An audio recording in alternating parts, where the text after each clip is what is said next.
আসসালামু আলাইকুম সবাইকে, আশা করি সবাই অনেক ভালো আছেন। তো আমরা আমাদের পূর্ববর্তী লেকচারে এই অ্যাপ্লাই ফর জব এই ফর্মটা তৈরি করেছিলাম। তো আজকের লেকচারে আমরা HTML এর হেড ট্যাগ নিয়ে আলোচনা করব। তো আজকে আমাদের লেকচার নাম্বার হচ্ছে 13, লেকচার 13.html নামে একটি ফাইল আমি খুলে নেই। এখানে আমি বয়লার প্লেটটি দিয়ে নেই। বয়লার প্লেট দেওয়ার পরে আজকে আমরা কী নিয়ে আলোচনা করব? Head tag. এই যে হেড ট্যাগের ভিতরেই কিন্তু আমরা আসছি, এই যে হেড ট্যাগের ভিতরে আমরা আসছি। বডিতে আজকে কিছু থাকবে না, জাস্ট লিখে দেই today we are going to discuss head tag. আমি যদি প্রিভিউতে ওপেন করি তাহলে যেটা আপনারা দেখতে পাচ্ছেন, আমি এটা একবারে ব্রাউজারে ওপেন করে নিই। তো আমরা বয়লার প্লেট যখন দেই তখন হচ্ছে অলরেডি হেড ট্যাগের ভিতরে কিছু থাকে অলরেডি। তো সেই জিনিসটা আমরা দেখার চেষ্টা করি কী কী আছে। এখানে হচ্ছে মেটা ট্যাগ আছে, দুইটা মেটা ট্যাগ আছে, আবার একটা মেটা ট্যাগের অ্যাট্রিবিউট হচ্ছে 4 সেট UTF-8, এটা হচ্ছে নেম, ভিউপোর্ট, কন্টেন্ট এটা। তো এগুলো না বুঝেও HTML লেখা যায়, কিন্তু বুঝলে তো অবশ্যই ভালো। এখানে 4 সেট UTF-8 দ্বারা এনকোডিং বোঝানো হচ্ছে। এটা উপরে যদি আপনারা হোভার করেন তাহলে দেখতে পারবেন যে হচ্ছে এটা কি, this attribute declares the page character encoding, it must contain A standard name for character encoding, although the standard doesn't request to specify encoding is suggest। মানে এখানে বলা আছে যে হচ্ছে UTF-8টা ইউজ করতে আর কি, এটা সাজেস্টেড। আরও অনেক এনকোডিং আছে, এগুলা ইউজ করতে না। আবার মানে এটা আপনারা পড়লেই আশা করা যায় বুঝতে পারবেন আর কি। তো সাধারণত UTF-8 এই এনকোডিংটা ইউজ করা হয়। তারপরে আরেকটা মেটা ট্যাগ আছে, এটাতে হচ্ছে নেম, ভিউপোর্ট, অর্থাৎ হচ্ছে ভিউপোর্টের সাইজ এই মেটা ট্যাগের মাধ্যমে ডিফাইন করা হয়।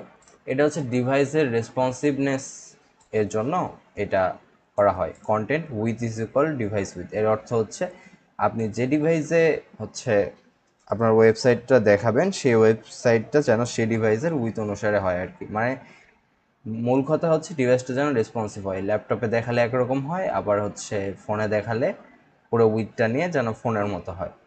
তারপর তো এই যে টাইটেল আমাদের আগেই বলেছি, টাইটেলে হচ্ছে উপরে যেটা থাকবে হেড ট্যাগ, এটা আমাদের টাইটেলে লেখা থাকবে। এরপর আরও কিছু আছে, আমি আমার নোশনে এগুলো রেখে দিছি। তো এটা যদি আমরা খোলার চেষ্টা করি, ফুল স্ক্রিন করে নিই, তো এখানে নোটস আছে আমার যে হেড ট্যাগের ভেতরে কী কী থাকে। এখানে হচ্ছে প্রথমে এনকোডিং, দেন ভিউ পোর্ট, এরপরে আরও কিছু আছে। এই যে এই কোডটা যদি কপি করে নিই, নিয়ে এখানে বসাই, হয়ে গেল আমার ভিএস কোড এখানে। হ্যাঁ, আচ্ছা, এখানে বসাই এটা। আচ্ছা থাক। তো এটা যদি আমি সেভ করে নিই তাহলে আমার এখানে বডিতে তো কিছুই চেঞ্জ হচ্ছে না, কারণ আমি হেড ট্যাগে ইউজ করতেছি। তারপর হচ্ছে আরও কিছু মেটা ট্যাগ আছে, এটা হচ্ছে এই উপরের দুইটা আমরা দেখলাম।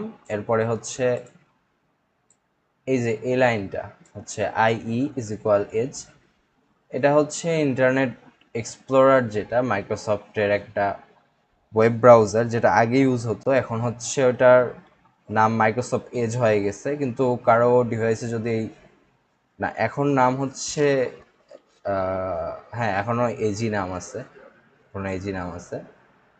তো উইন্ডোজ এক্সপ্লোরার নাকি যেন আগে একটা আলাদা নাম ছিল। তো ওইটার হচ্ছে কম্প্যাটেবিলিটিটা আলাদা, অর্থ হচ্ছে সকল ধরনের ওয়েবসাইট আবার এই এজে চলতো না আর কি। এটা একটা সমস্যা অবশ্যই। এখন ওই মাইক্রোসফট এজের ওয়েব ব্রাউজারে যেন হচ্ছে আপনার ওয়েবসাইটটা কম্প্যাটেবল হয়, অর্থাৎ আপনার এজে যেন ওয়েবসাইটটা চলে, এই জন্য এই লাইনটা ইউজ করা হয়। এটা এখন ইউজ না করলেও চলে, এটা হচ্ছে তাদের ক্ষেত্রেই প্রযোজ্য যারা হচ্ছে অনেক একদম ইন্টারনেট এক্সপ্লোরারের অনেক আগের কোনো ভার্সন আছে ওইটা ইউজ করতেছে, তখন আর কি ওই ইন্টারনেট এক্সপ্লোরারে এই লাইনটা লেখা মানে না লিখলে ওই ওয়েবসাইটগুলো আবার চলবে না, মডার্ন যে ওয়েবসাইট আছে ওগুলো আবার চলবে না।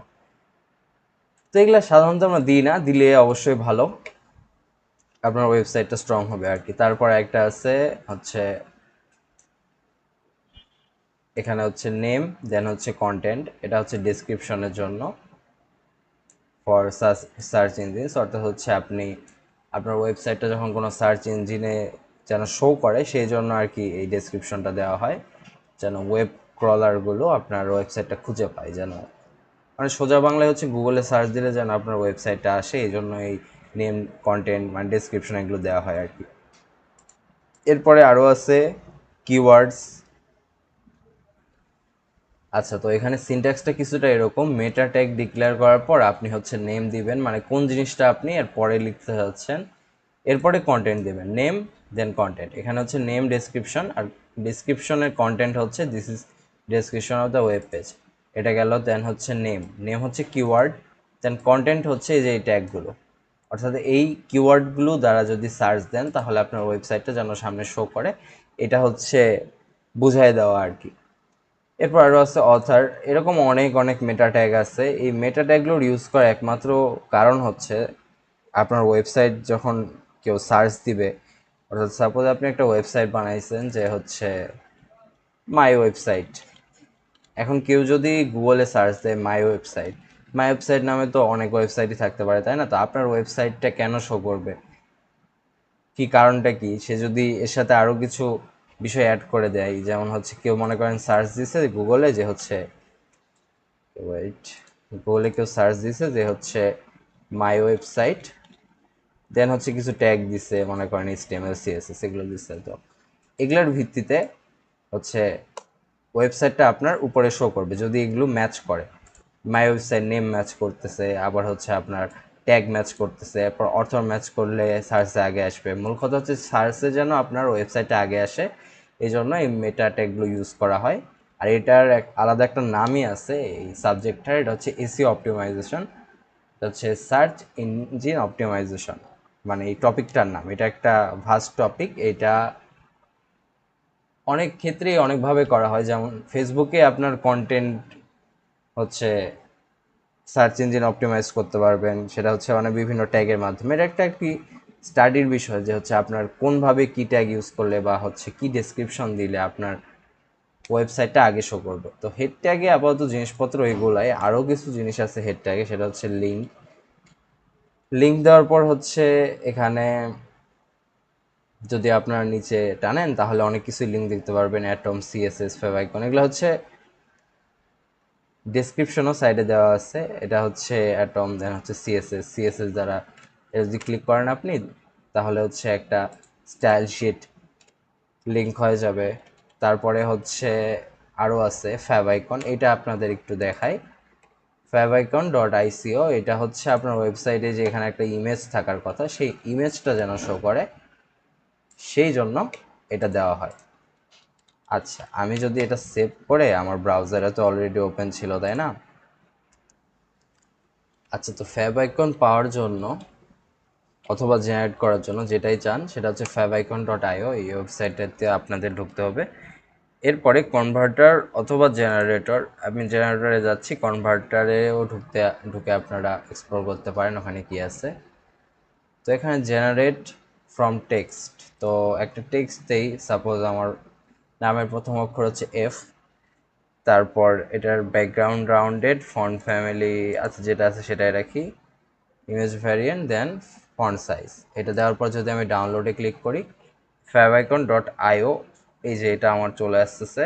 আমি এটা হচ্ছে আচ্ছা এফে রাখি, এফে রাখার পর সেভ করে নিলাম, সেভ করে আমি আগে ফাইলটা নিই। আচ্ছা, ডাউনলোড হয়ে যাক। ওকে, ডাউনলোড হয়ে গেছে। আমি হচ্ছে এটা জিপ ফাইলটা এক্সট্রাক্ট করে নিই। এই যে এখানে আমার এফ এর অনেকগুলো ফ্যাভাইকন চলে আসছে, এটা হচ্ছে সাইজ এক একটার এক এক রকম। আমি হচ্ছে এই যে এই দুটার মধ্যে যে কোনো একটা ইউজ করবো, আমি হচ্ছে এটা ইউজ করি, দেখি কি হয়। 32x32, এটা হচ্ছে আমি আমার ওয়ার্ক স্পেসে পেস্ট করে দিব, এই যে এখানে আমি পেস্ট করে দিব। পেস্ট করার পর এই যেটা চলে আসছে, রিনেম করি, এফ এফ নাম দিই, f.png। ওকে, এই যে ফ্যাভাইকন, এটা হচ্ছে আমি এখন লিঙ্ক করে দিব। তো লিঙ্ক করার জন্য এই যে hrefটা আছে, hrefে হচ্ছে আমি আমার ফাইলের নাম দিয়ে দিব f.png। এটা দেওয়ার পর যদি আমি সেভ করে নিই আর আমার ওয়েবসাইটে যদি চলে যাই, এই যে মাই ওয়েবসাইট, মাই ওয়েবসাইটে এই যে এফ চলে আসছে। আপনারা চাইলে বাকি হচ্ছে এখানে আরও কিছু অপশন আছে, এটা হচ্ছে কনভার্টারের একটা অপশন আছে, আমি তো আপনাদের জেনারেট করে দেখালাম। এটা হচ্ছে ব্যাকগ্রাউন্ড কালার, এটা হচ্ছে ফেভাইকনের অরিজিনাল যে ফেভাইকন ওইটাই আর কি জেনারেট হয়েছে। আপনারা চাইলে চেঞ্জ করে দেখতে পারেন, এখানে হচ্ছে কালার চেঞ্জ করতে পারবেন, ফন্ট কালার, দেন হচ্ছে ব্যাকগ্রাউন্ড কালার। এটা হচ্ছে আপনারা নিজেরা এক্সপ্লোর করবেন। আমার নেটওয়ার্কে হয়তো সমস্যা দিচ্ছে, যেন কনভার্টারটা আমি অ্যাক্সেস করতে পারতেছি না। তো এগুলো সবাই আর কি আপনারা এক্সপ্লোর করে দেখবেন কোন অপশন দিয়ে কি হয়। তো মূল কাজ এটাই আর কি, যে হচ্ছে আপনার ওয়েবসাইটে শুরুতে যে ছোট করে একটা ইমেজ থাকে না, ওইটা জেনারেট করার জন্যই favicon.io এই ওয়েবসাইটটা ইউজ করা হয়। তো এগুলাই আর কি হেড ট্যাগে মোটামুটি এগুলাই আছে, আর অনেক কিছুই আছে। এগুলো আপাতত এখন দরকার পড়বে না, পরে যদি দরকার পড়ে আমি আপনাদের এগুলো শিখিয়ে দিব। অথবা আপনারা চাইলে এগুলো হচ্ছে এক্সপ্লোর করতেও পারেন। এখানে হচ্ছে এগুলো গুগলে সার্চ দিবেন, অথবা হচ্ছে সাইডে তো এখানে ইমেজ অ্যাব্রিভিয়েশন এখানে হচ্ছে লেখা থাকে আর কি, কি দিয়ে কি হয়। তো আজকের লেকচার অনেক ছোট ছিল, এতটুকু আজকের লেকচার। এর পরের লেকচারে আমরা কিছু মিসেলেনিয়াস ট্যাগ নিয়ে আলোচনা করব, যেগুলো আর কি জানলে ভালো হয়। এরপরে আমাদের HTML এর লেকচার শেষ, এরপর আমরা CSS শুরু করে দিব। তো আল্লাহ হাফেজ, সবাই ভালো থাকবেন এবং অবশ্যই ভিডিও লাইক এবং সাবস্ক্রাইব করবেন।